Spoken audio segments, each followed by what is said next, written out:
Hi everybody, this is Tele7200 Listing News, and today I'm going to be talking about my Lenovo ThinkPad T430.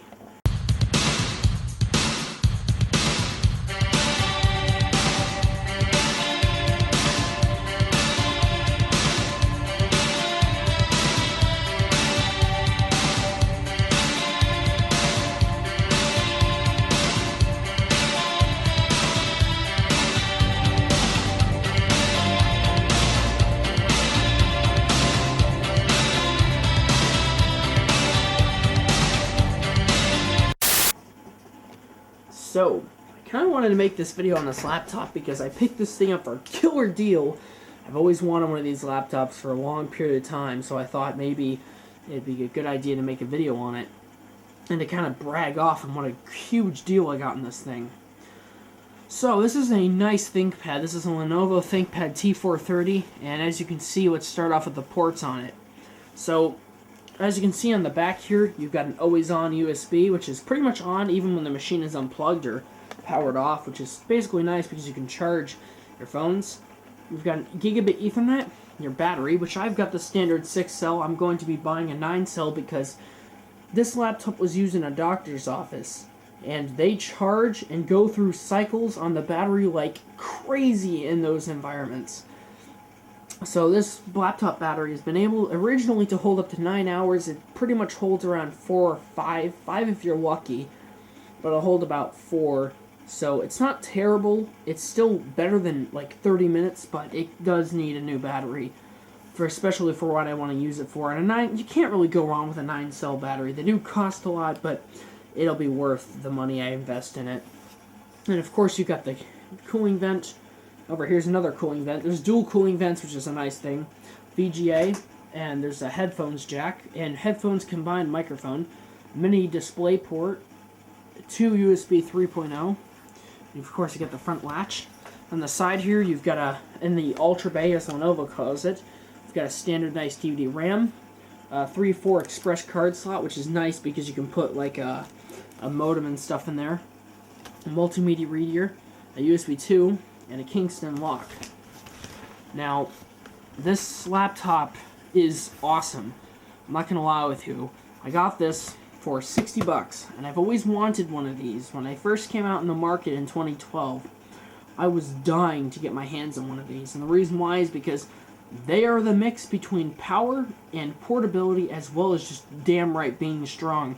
The lid here is made out of carbon fiber, and it is also rubberized with plastic over the carbon fiber, which is why it doesn't look like it.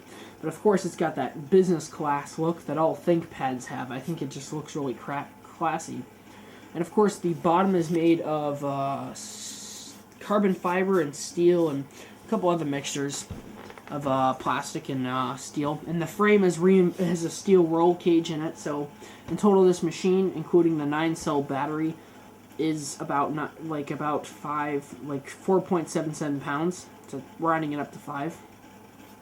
We open the machine here, and I've got something very nice that a lot of laptops don't have normally. Like I said, this was used in a doctor's office, so it's got this vinyl sheet here, as you can see if I can take it out. It's got this vinyl sheet here that basically only allows you to see directly at it, as most people would call it. It's a privacy shield. It's a really, really nice feature to own, because especially if you're working in a college or school environment and kids can't keep their damn eyes off your stuff, makes it a nice thing to have, because basically you can't have people looking at your stuff. And of course you've got this really nice keyboard. This is not the backlit model, sadly. I wish it was the backlit model, but of course even for the non-backlit titles, you've got a 720p webcam along with 2 stereo mics.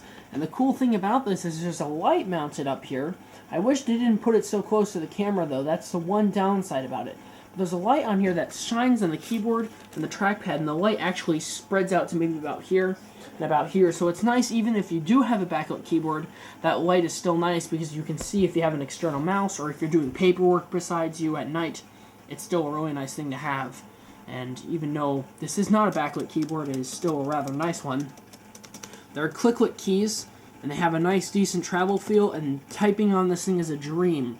Although, of course, Lenovo got kind of creative with the keys here, because they put the page up and page down here they got some of the keys mixed up, like the home end and insert are in different places in the print screen. I don't know what the hell that's up. And of course, they swapped the control with the FN. I was pretty pissed at that, because that took some time to get used to. I'm still trying to get used to it. They shouldn't have done that. That was really stupid. I don't know why they did. This machine is upgraded from the factory specs. It has a 320 gigabyte, 7200 RPM drive, so it is a pretty fast hard drive. 6 gigabits of transfer rate. The machine has a Core i5 clocked at 2.6 gigahertz, which and can be turbo boosted up to, I believe, 3.30. So that's a pretty decent clock speed. Very good, especially for something this thin. Although the highest I believe you could have was a 2.8 gigahertz i7 was the max processor you can put in. Oh, of course, they're Ivory Bridge dual cores. I don't think Lenovo made these things compatible with quad cores, although I think they will work with some modern Core i processors. Maybe like Haswell, or not Haswell. What would it be? Maybe Broadwell. They might work with Broadwell or Haswell, one or the other. Of course, though, that depends if the processor is backwards compatible. I'm not fully sure of the processor compatible uses on here, but the Ivory Bridge i5 is more than enough to get my work done, especially for what I'm using this thing for. Of course, you get the little business eraser mouse, keyboard, and platform. This is a common thing on ThinkPads and a lot of business-grade laptops. And, of course, normally you would have a fingerprint reader, but this machine apparently lacks that feature, which is pretty dumb because at a certain period, the fingerprints readers were generically built in onto the Lenovo ThinkPads. I guess this machine might have been a little bit of an earlier model that didn't have the fingerprint reader built in at default, which kind of stinks because I always really wanted a fingerprint reader in a laptop, and I have had a fingerprint reader in a laptop before. It is a nice feature because all you gotta do is swipe your finger and it logs in for you. It's really nice. Okay, I'm going to turn it on, and the little light comes on, by the way. We're going to go ahead and interrupt the, oh, hold on, I got to enter the password. I did put a password because I'm using this machine for my schoolwork, and of course, if someone steals it, which I actually will be kind of pissed if they do, is my Toshiba, not my Toshiba, hold on, I got to put the camera down to enter this. Okay, there we go. Go into the no! Okay, hold on. Alright. Oh, whoops. I shouldn't have hard shut down. Whoops! Whoops daisies. Okay, here we go. Now I'm going to enter that passcode again. Hold on. I have a bunch of different BIOS passwords for different functions. And apparently that one was wrong. Alright. Okay, here we go. So, we're going to go into the BIOS setup here.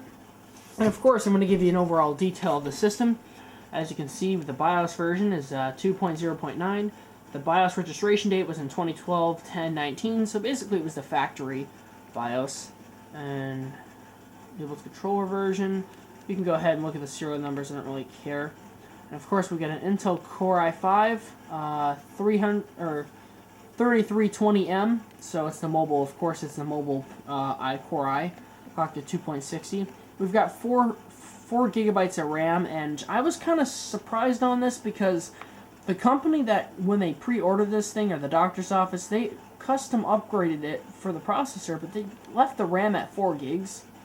I think this machine can support some of the RAM upgrades I have, although I would kind of honestly, I don't know if they'd support it. But 4 gigs is more than enough to get me by right now. I might upgrade it to maybe 6 or 8 in the future, but that's if I decide to go that way. I don't think I would need to, though.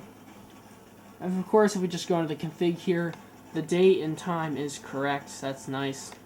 Security password, and even though I have in security, even though this machine doesn't have the fingerprint reader, it is there in the default. Although I have the fingerprint reader disabled because honestly, there's no point. So I'm gonna go ahead and exit without saving changes. Ah, god damn it! I gotta enter it again. Okay. So this machine has Windows 7 Ultimate installed on it. No, we're not gonna launch Start Repair. This machine has Windows 7 Ultimate 64-bit installed on it. And although you only have 4 gigs of RAM, so Ultimate's not really 64-bit doesn't really matter. Although I do need 64-bit on this machine because I am running some applications that at school, such as Blender, which is an animation application that might actually utilize a bit of more CPU 64-bit related tasks. I've got a custom login screen here. I might make a video on how to do that. But just to demonstrate the privacy shield on here, how nice is that? That's a nice feature to have, I'm not even going to lie with you. And of course, I wonder if it'll work. Oh, it does work like that. Nice shield. Definitely keeps the lookers out. And when the brightness is turned down, it helps a lot too. Press Control-Delete to log in. If I can just get this.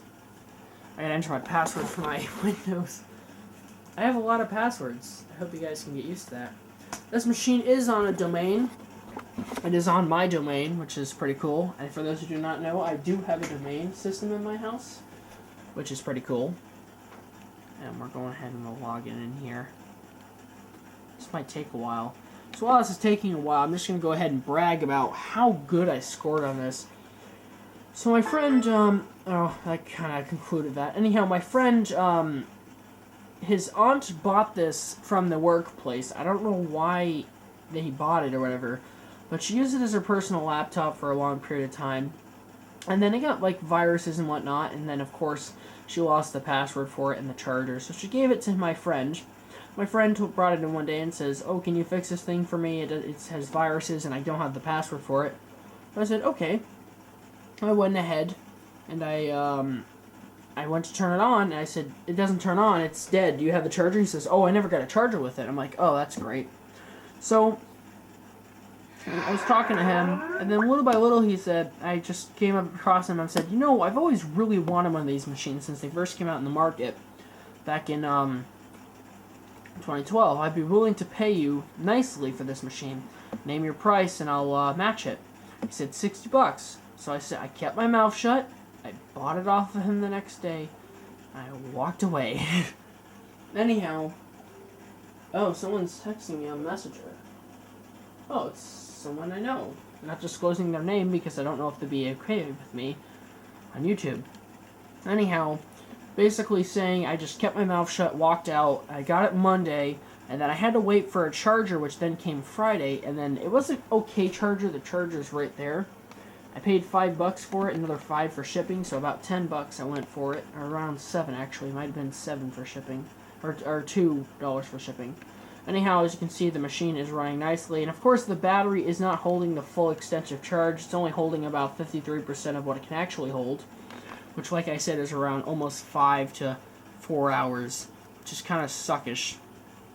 And overall, I do have hyperthreading enabled. I had it disabled for a little bit, and the reason why I had hyperthreading disabled is because it does conserve you just a teensy bit of power, and I just said, you know what, it's just going to drag performance dramatically. Screw it, turn hyperthreading on.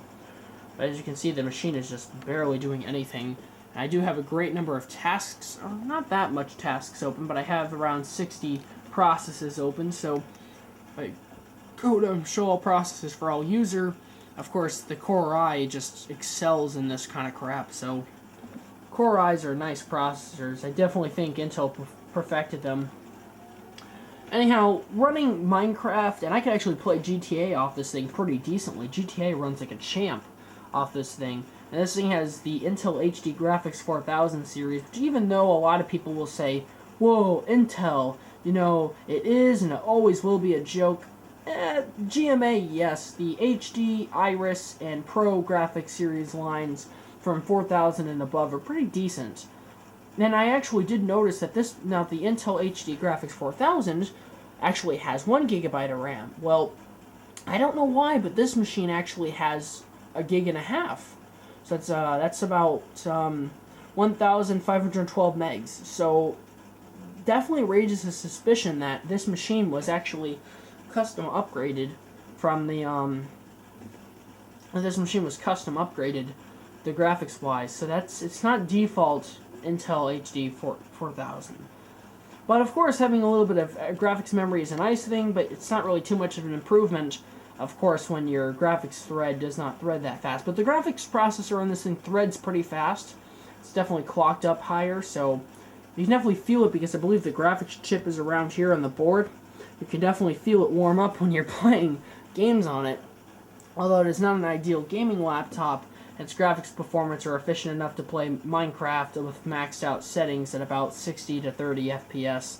And of course, I usually turn smooth lighting off, and I bring down the render distance to about 8. I don't like the render distance up high. I don't feel it's realistic. Then usually you get about 120 to maybe 200 frames depending on where you are and what server you're in. And yeah, I just want to make this quick video. I'm going to go ahead and log off here and let this thing charge. And of course, logging off takes a while because it's got to synchronize all my data from my account and bring it back over to my server. Oh, that didn't take too long. Anyhow, I will admit one thing. The speakers on these things are not the best, although they are exceptionally good when it comes to receiving stereo audio and actually playing back audio. They're not bassy. They don't really have too much bass, but they do have a good mid-range and little bit of bass response. They do have some good full-range response to them, and it's actually pretty impressive. Especially the stereo, that being that they have a Dolby Audio controller in it, the stereo is pretty nice. Actually, while I'm here, I'm going to demonstrate the keyboard light. If you press FN and space, the light lights up here, and it's pretty nice. Let me turn off the lights here. You can get a better view of where it illuminates. As you can see, it illuminates the side here. It's a really nice feature to have. I just really wish they didn't put it so close to the damn webcam, because when you're actually Skyping someone and you go ahead and turn that light on, it glares the video dramatically, and I honestly think that was really stupid. But of course, don't blame them, you know, they did something stupid. They probably fixed it on the t430. You know, that's it for the video. Thanks for watching, comment, subscribe, and see you guys later.